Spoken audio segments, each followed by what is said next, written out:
पाप सब नष्ट हो जाते हैं और भगवान शंकर का दर्शन हमें प्राप्त हो जाता है। आज आप लोग इतनी इतनी दूर से आए हो, आसपास में ना जाने कहां कहां से। हम अभी देख रहे थे हेलीकॉप्टर से, तो बहुत सारी गाड़ियां आसपास के क्षेत्र में लगी हुई है, ढेर सारी मोटरसाइकिल गाड़ियां सब लगी हुई है, ढेर सारी। और कई कई यहां पर ऐसे भी गाड़ी चलाने वाले बैठे होंगे जो ड्राइवर नहीं है,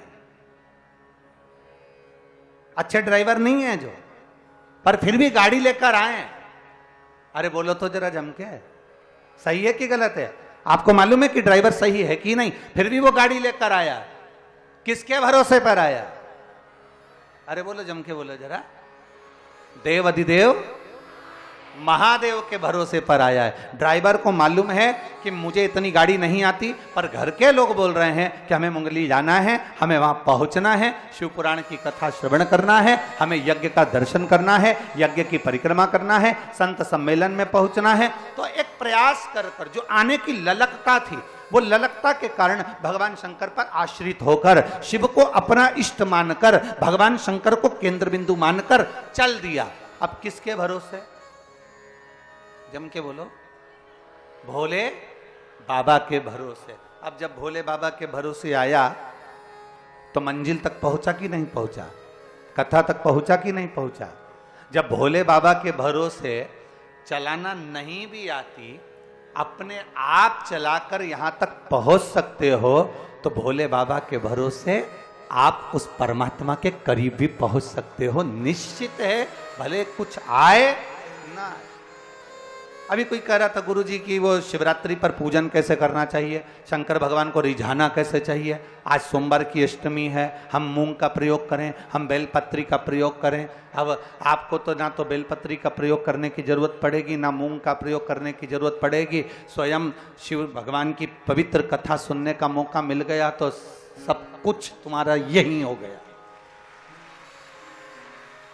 बोल बम का नारा है, इतना धीमा बोलोगे तो कल्याण तुम्हारा है। जरा जम के बोलो जरा, बोल बम का नारा है, सारी समस्या का हल, शिव तत्व की प्राप्ति उसी में।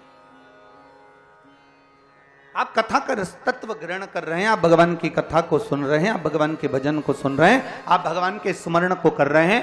आज सोमवार की अष्टमी के दिन आप भगवान शंकर के पवित्र कथा का रसास्वादन ग्रहण कर रहे हैं। ये सब कुछ दे सकता है, सब कुछ।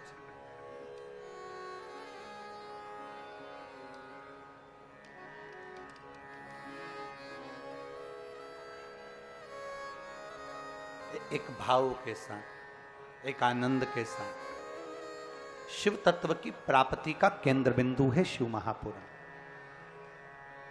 आपने श्री महाराज जी के मुखाग्रविंद से श्रवण करा होगा।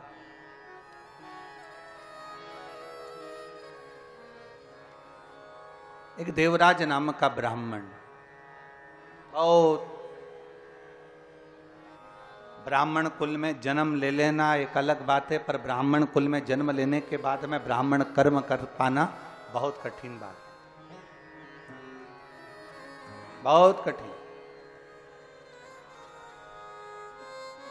जन्म तो सरलता में मिल जाएगा, बहुत सहजता में मिल जाएगा, पर उस जन्म को पाने के बाद हमें कर्म क्या करना है, हम भगवान को कैसे प्राप्त कर सके। कई लोग कहते हैं महाराज जी ये बताओ कि केवल हमें पृथ्वी पर मनुष्य का जन्म मिला है तो क्या केवल भगवान का भजन करने के लिए मिला? हमने कहा अगर अलग से तुम्हें समय मिला है, अलग से तुम्हें जीवन मिला है, मिलने को तो तुम्हें बिल्ली का जन्म मिल जाता, कुत्ता का जन्म मिल जाता, झिंगुर का जन्म मिल जाता, माथे के जम के बोलो जरा, जू का जन्म मिल जाता, एक इल्ली का जन्म मिल जाता। जन्म तो तुम्हें कोई भी मिल जाता, पर मनुष्य का जन्म मिला है, क्योंकि अगर जुए का जन्म भी मिला ना तो उसको भी खाने को मिलता है, उसको भी परिवार बनाने को मिलता है, उसको भी घर मिलता है, उसके भी बच्चे होते हैं। कुत्ते का जन्म मिल जाता तो कुत्ते को भी खाने को मिलता है, पीने को मिलता है, उसके भी बच्चे होते हैं, उसकी भी पत्नी मिलती है, उसके भी परिवार होता है। एक बिल्ली का भी जन्म मिल जाता तो उसको भी रहने को घर मिलता है, खाने को भोजन मिलता है, उसके भी बच्चे होते हैं, उसके भी पत्नी होती है, उसका भी पति होता है। ऐसा कोई जन्म नहीं जिस जन्म में पत्नी नहीं मिलेगी या पति नहीं मिलेगा या बच्चे नहीं मिलेंगे। सारे जन्म में पत्नी भी मिलती है, बच्चे भी मिलते हैं, परिवार भी मिलता है, खाने को भी मिलता है। केवल सारे जन्म में 83,99,999 जन्म इस मनुष्य देह के पहले जो 83,99,999 जो जन्म मिले हैं, प्रत्येक जन्म में हमें खाने को भी मिलेगा, हमें पीने को भी मिलेगा, हमें रहने को भी मिलेगा, हमें परिवार भी मिलेगा, पत्नी भी मिलेगी, बच्चे भी मिलेंगे, कुटुंब भी मिलेगा, कबीला भी मिलेगा, सब कुछ मिलेगा। पर ये 84 लाखवें नंबर की जो योनि है, ये मनुष्य की योनि है। इस योनि में जो मिल सकता है भगवान का भजन, परमात्मा की कथा, वो बाकी के जन्म में नहीं मिल सकती, बाकी के जन्म में नहीं मिलेगी। आप आए हो मृत्यु लोक में, आप जन्म लेकर आए हो, मानव का शरीर पाकर आए हो। इस मानव के शरीर में वो भी एक इस भारत की भूमि पर जन्म मिला। भारत की भूमि पर जन्म होने के बाद भी आपको सनातन धर्म मिला, और सनातन धर्म के साथ में आपको शिव महापुराण की कथा मिली। तो आप ये जानकर सोचना, ये विचार कर लेना कि भगवान ने आपको कीमत वाला बनाकर भेजा। कहां मिलता है? किसी दूसरे धर्म में, किसी दूसरे धर्म में। आज के महाराज जी अभी यहां तक लोग उलझे पड़े हैं कि अन्य धर्म के लोग कहते हैं हम भारत माता की जय नहीं बोलेंगे। महाराज जी, भारत को माता कहने में लोगों को तकलीफ हो रही है। वो माता के संबोधन से संबोधित नहीं करना चाहते, वो माता नहीं कहना चाहते, वो माता के संबोधन से दूर रहना चाहते हैं। तो हमने एक बात कही, तुम भारत को माता नहीं कह सकते तो भारत को बाप कह दो, उसमें क्या दिक्कत है? उसमें कोई तकलीफ है? माता के संबोधन से तुम्हें दिक्कत है, माता की जय बोलने में दिक्कत है, तो बाप की जय बोलने में तो दिक्कत नहीं आ सकती है। भारत को बाप बोलने में क्या दिक्कत? कितने भाग्यशाली हैं आप और हम केवल आपके भाग्य की सराहना नहीं कर रहे हैं महाराज, हम अपने भाग्य की भी सराहना कर रहे हैं, जो आज सोमवार की अष्टमी के दिन इन संतों के दर्शन करने का मौका मिल गया और हमारा जीवन कृतार्थ हो गया। हम केवल आपकी बात नहीं कर रहे, हम तो आप और हम एक ही हैं, हम कोई अलग से नहीं आए कि ऊपर से महाराज जी ने पटक दिया हो। आप और हम एक ही हैं। माता के गर्भ से आपने भी जन्म लिया, माता के गर्भ से हमने भी जन्म लिया। पर सबसे बड़ा गौरव का विषय यह है कि हमारा जन्म किसी दूसरे देश में नहीं, हमारा जन्म भारत माता की गोद में हुआ है। हमारा जन्म सनातन धर्म में हुआ है। अब सनातन धर्म के अंदर यह नहीं आता कि आप ब्राह्मण है कि क्षत्रिय है कि वैश्य है कि शूद्र हैं।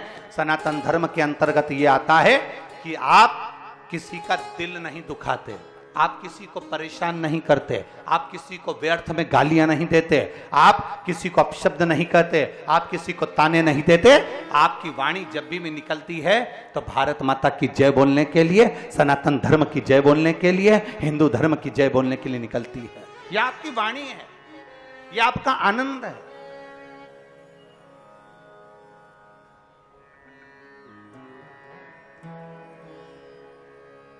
यही छत्तीसगढ़ की पवित्र भूमि, छत्तीसगढ़िया। इतना धीरा से बोलोगे क्या हो गया, बुखार आ गया क्या तुमको? जम के तो बोलो छत्तीसगढ़िया, धान का कटोरा।